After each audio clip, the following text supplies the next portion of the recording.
Okay, men, we're still here in Genesis 18, and yesterday I hit on the fact of verse 19. It says, because we've been looking at Abraham's life, and God said that he had chosen him, for I've known him in order that he may command his children and his household after him, that they may keep the way of the Lord, to do righteousness and justice, and that the Lord may bring to Abraham what he has spoken to him.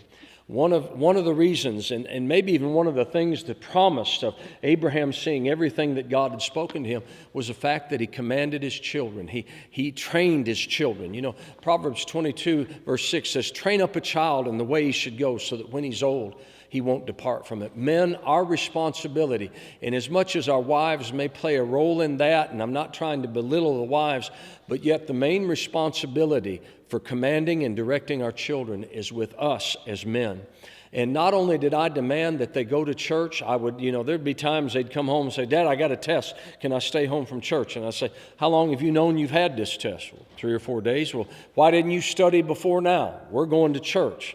You can stay up late and burn some midnight oil if you need to, but we're going to the house of God. But not only that, I taught my children. I took some time and taught them from the Word of God. I explained to them what the Word of God said.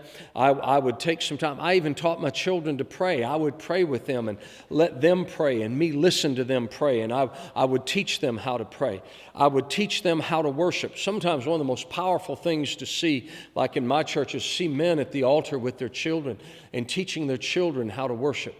Men, part of our job of being men of God, part of our assignment is not just to go to work and provide for our family, but we should be teaching and training our children, commanding our children, but teaching them so that they'll serve God. Your greatest legacy, man, is if the Lord doesn't return in your lifetime, is that your children carry on what you poured into their life, and then your grandchildren, and then your great-grandchildren, that you put forth a legacy, you set the course for generations to come because you commanded and taught your children.